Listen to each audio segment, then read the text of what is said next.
Chapter 2, Lesson 1. The Rich Don't Work for Money. Dad, can you tell me how to get rich?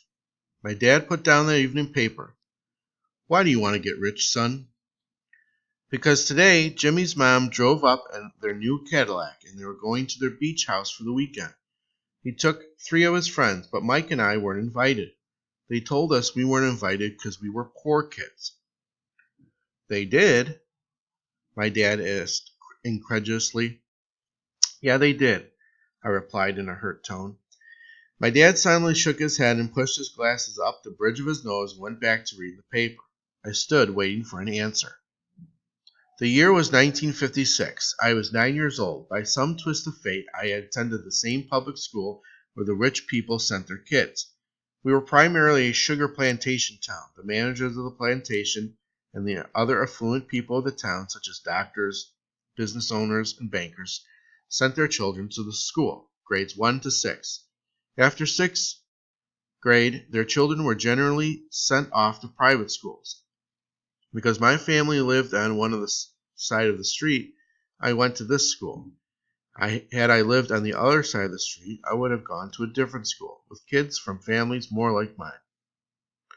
After grade 6, these kids and I would go on to public intermediate and high school. There was no private school for them or for me. My dad finally put down the paper. I could tell he was thinking. Well, son, he began slowly, if you want to be rich, you have to learn to make money. How do I make money? I asked. Well, use your head, son, he said smilingly, which really meant, that's all I'm going to tell you, or I don't know the answer, so don't embarrass me. A partnership is formed. The next morning, I told my best friend, Mike, what my dad had said. As best I could tell, Mike and I were the only poor kids in the school. Mike was like me in that he was in the school by a twist of fate. Someone had drawn a jog in the line for the school district and we wound up in the school with the rich kids.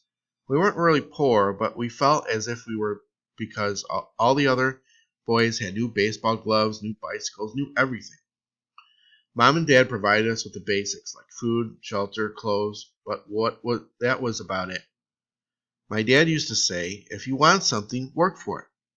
We wanted things, but there was not much work available for 9-year-old boys. So what do we do to make money? Mike asked. I don't know, I said. But do you want to be my partner? He agreed, and so on that Saturday morning, Mike became my first business partner. We spent all morning coming up with ideas on how to make money. Occasionally we talked about all the cool guys at Jimmy's beach house having fun. It hurt a little, but that hurt was good, for it inspired us to keep thinking of a way to make money. Finally, that afternoon, a bolt of lightning came through our heads. It was an idea Mike had gotten from a science book he had read. Excitedly, we shook our hands, and the partnership now had a business. For the next several weeks, Mike and I ran around our neighborhood knocking on doors and asking our neighbors if they would have their toothpaste tubes for us. With puzzled looks, most of the adults consented with a smile. Some asked us what we were doing, to which we replied, we can't tell you, it's a business secret.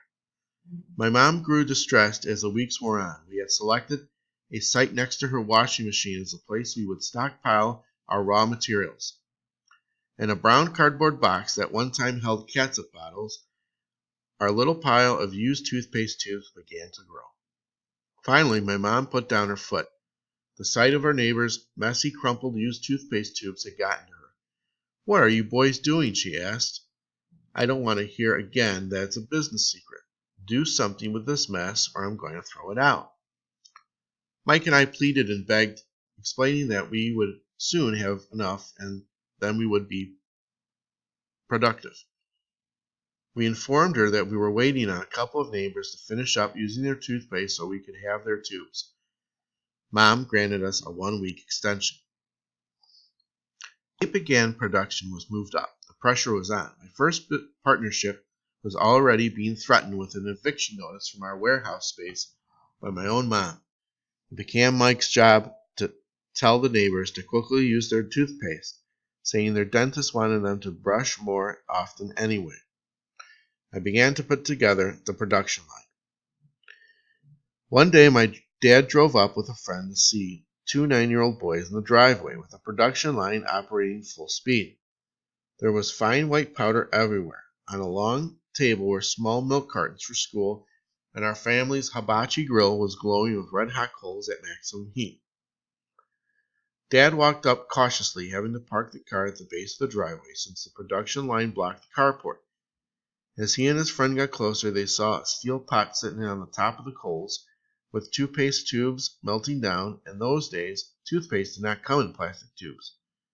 The tubes were made of lead, so once the paint was burnt off, the tubes were dropped in the small steel pot, melted until it became a liquid. With my mom's pot holders, we were pouring the lead through a small hole into the top of all the milk cartons. The milk cartons were filled with plaster of Paris. The white powder everywhere was the plaster before we mixed it with the water.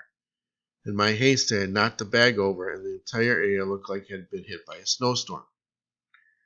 The milk crayons were the outer containers for the plaster of Paris molds. Dad and his friend watched as we carefully poured the molten lead through a small hole in the top of the plaster of Paris tube. "Careful," my dad said. I nodded, without looking up. Finally, once the pouring was through, I put the steel pot down and smiled at my dad. "What are you boys doing?" he asked with a cautious smile. "We're doing what you told me to do. We're going to be rich," I said. "Yep," said Mike, grinning and nodding his head. "We're partners." "And what is in those plaster molds?" Dad asked. "Watch," I said. "This should be a good batch." With a small hammer, I tapped at the seal that divided the cube in half. Cautiously, I pulled up the tube half of the plaster mold and let nickel fall out. "Oh my God," my dad said. "You're casting nickels out of lead." "That's right," Mike said. "We're doing as you told us to do. We're making money." My dad's friend turned and burst into laughter. My dad smiled and shook his head.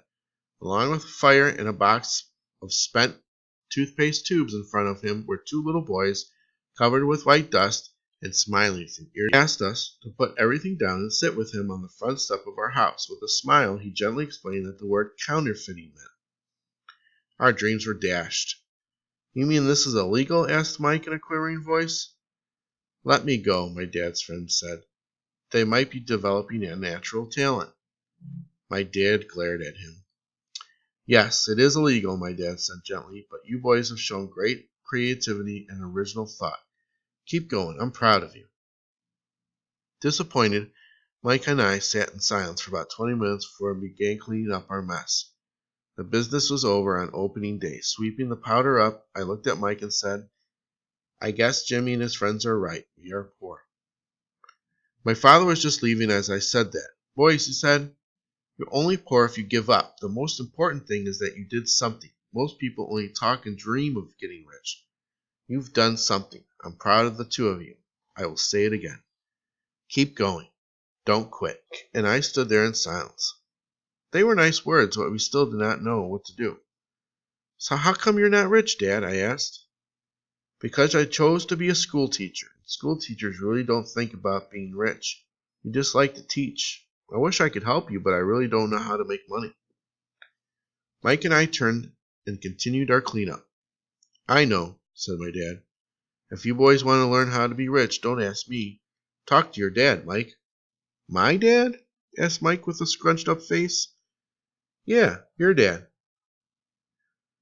Your dad and I have the same banker, and he raves about your father. He's told me several times that your father is brilliant when it comes to making money." "My dad?" Mike asked again in disbelief. "Then how come he don't have a nice car and a nice house like the rich kids at school?" "A nice car and a nice house does not necessarily mean you're rich or you know how to make money," my dad replied. "Jimmy's dad works for the sugar plantation. He's not much different from me. He works for a company and I work for the government. The company buys the car for him. The sugar company is in financial trouble, and Jimmy's dad may soon have nothing. Your dad is different, Mike. He seems to be building an empire, and I suspect in a few years he will be a very rich man." With that, Mike and I got excited again. With new vigor, we began cleaning up the mess caused by our new defunct first business. As we were cleaning up, we made plans on how and when to talk to Mike's dad. The problem was that Mike's dad worked long hours and often did not come home until late. His father owned warehouses, a construction company, a chain of stores, and 3 restaurants. It was the restaurants that kept him out late. Mike caught the bus home after we finished cleaning up. He was talking to his dad when he got home that night and asked him if he would teach us how to become rich. Mike promised to call soon, as he had talked to his dad, even if it was late. The phone rang at 8:30 p.m. "Okay," I said, "next Saturday," and put down the phone. Mike's dad had agreed to meet with Mike and me. At 7:30 Saturday morning, I caught the bus to the poor side of town. The lessons begin. "I'll pay you 10 cents an hour." Even by 1956 pay standards, 10 cents an hour was low. Mike and I met with his dad morning at 8 o'clock. He was already busy and had been out at work for more than an hour.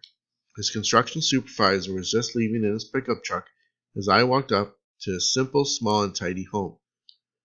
Mike met me at the door. "Dad's on the phone. He said to wait on the back porch," Mike said as he opened the door. The old wooden floor creaked as I stepped across the threshold of this aging house. There was a cheap mat just inside the door, and the mat there had the years of wear from the countless footsteps that the floor had supported. Although clean, it needed to be replaced. I felt claustrophobic as I entered the narrow living room, which was filled with the old, musty, overstuffed furniture that today would be collector's items. Sitting on the couch were 2 women, a little older than me and my mom. Across from the woman sat a man in workman's clothes. He wore khaki slacks and a khaki shirt, neatly pressed without starch, and polished work boots. He was about 10 years older than my dad. I'd say about 45 years old. They smiled as Mike and I walked past them heading to the kitchen, which led to the porch that overlooked the backyard. I smiled back shyly. "Who are those people?" I asked. "Oh, they work for my dad. The older man runs his warehouses, and the women are the managers of the restaurant. And you saw the construction supervisor, who was working on a road project about 50 miles from here. His other supervisor, who was building a track of houses, had already left before you got here." "Does this go on all the time?" I asked. "Not always, but quite often," said Mike, smiling as he pulled up a chair to sit down next to me. I asked him if he would teach us how to make money, Mike said. "Oh, and what did he say to that?" I asked cautiously, curiously. "Well, he had a funny look on his face at first, and then he said he would make us an offer." "Oh," I said, rocking my chair back against the wall. "Do you know what the offer is?" I asked. "No, but we'll find out." Suddenly, Mike's dad burst through the rickety screen door and onto the porch. Mike and I jumped to our feet, not out of respect, because we were startled. "Ready, boys?" Mike's dad asked as he pulled up a chair to sit down with us. We nodded our heads as we pulled our chairs away from the wall to sit in front of him. He was a big man, about 6 feet tall, 200 pounds. My dad was taller, but the same weight, and 5 years older than Mike's dad. They sort of looked alike, although not of the same ethnic makeup. Maybe their energy was similar. "Mike says you want to learn to make money. Is that correct, Robert?" I nodded my head quickly, but with a little intimidation. He had a lot of power behind his words, and smiled. "Okay, here's my offer. I'll teach you, but I won't do it in classroom style. You work for me and I'll teach you. You don't work for me, I won't teach you. I can teach you faster if you work, and I'm wasting my time if you just want to sit and listen, like you do in school. That's my offer. Take it or leave it." May I ask a question first?" I asked. "No, take it or leave it. I got too much work to do to waste my time. If you can't make up your mind decisively, then you'll never learn to make money anyway. Opportunities come and go. Being able to know when to make quick decisions is an important skill. You have an opportunity that you asked for. School is beginning, or it's over in 10 seconds, Mike's dad said with a teasing smile. "Take it," I said. "Take it," said Mike. "Good," said Mike's dad. "Mrs. Martin will be by in 10 minutes. After I'm through with her, you ride with her to my superette and you begin working."